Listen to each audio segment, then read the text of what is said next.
While much of the world mourns the passing of Pope Francis, a group of church sexual abuse survivors known as the Survivors Network for Those Abused by Priests, or SNAP, is already calling on his successor to ensure reforms are enacted. The scandal has cast a shadow on the pontiff, who promised decisive action on sexual abuse within the church. Now victims wonder if they will ever have closure, with no promise that the next pope will carry out that promise fully. Here with us now is Peter Isely from Rome. He is a survivor of abuse and also the founder and global affairs director of SNAP. Thank you so much for joining us, and I hate to hear what you've been through. Appreciate your time today. No, thanks for spending time with us today. You're turning tragedy into triumph, it sounds like, with the action you're taking as somebody who's lived through these horrendous experiences by the Catholic Church. Talk about the transition you see it going through right now and the big expectations that you have for the church. Well, I think our expectations are actually not big. They're pretty simple and they're pretty reasonable. They're just difficult because what we want is what we've always wanted. There's been 3 popes in modern times where this issue has become public and revealed this widespread and systematic abuse of children, and worse, the cover-up of that abuse. So John Paul I, he covered it up in Poland. That's incontrovertible, that's proven, but we only found out about it after he was dead and after he became a saint. Benedict, same thing in Germany, in Munich. He covered up for these sex offenders. He issued orders to put known sex offenders into new assignments in Munich. Again, found out about it after he was dead. Pope Francis, we actually knew about it before he died.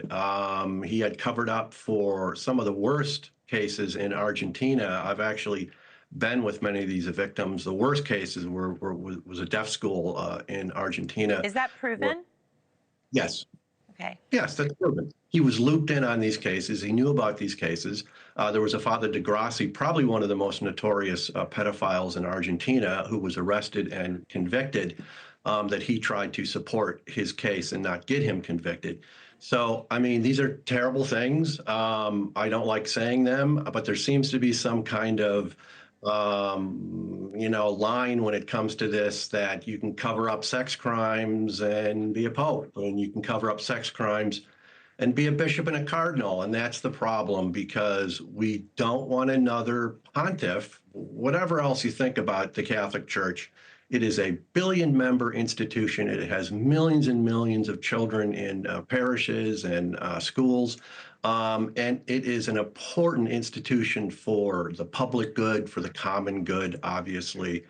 So it's just terribly important they get this right. But we cannot have another pontiff that has covered up sex crimes. So our organization was here last month, and we're back here now, launching a new initiative called Conclave Watch. It's conclavewatch.org. And what we are doing is that we are vetting all the candidates who want to be pope, all the 135 cardinals, and they all want to be pope, on their record on sex abuse, from how they've handled cases, where they come from. People need to know this. This needs to get into the conversation. They need to be talking about it. They need to be concerned when they go into that discussion about who's going to be the next pope, that they've got to be thinking, okay, are we going to elect someone that has covered up these crimes in his country? So you can go to that website. You can see the research that we've been doing. Some of it's coming from survivors and whistleblowers from around the world. As we've launched this, we've got new information, new documents that we'll be releasing of cardinals who have covered this up, cardinals who have also denied they've done it last month when we released some of their names.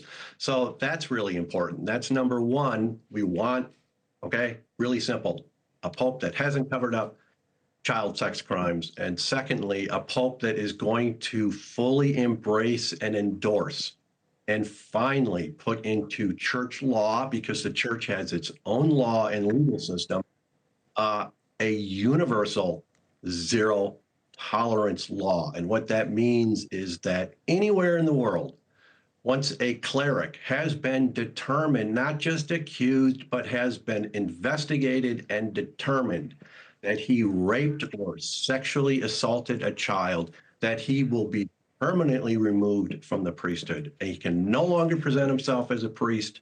He can no longer have access to children and families. Thank you for watching. Subscribe below and download our NewsNation app right now on your phone, and you will get fact-based, unbiased news for all Americans.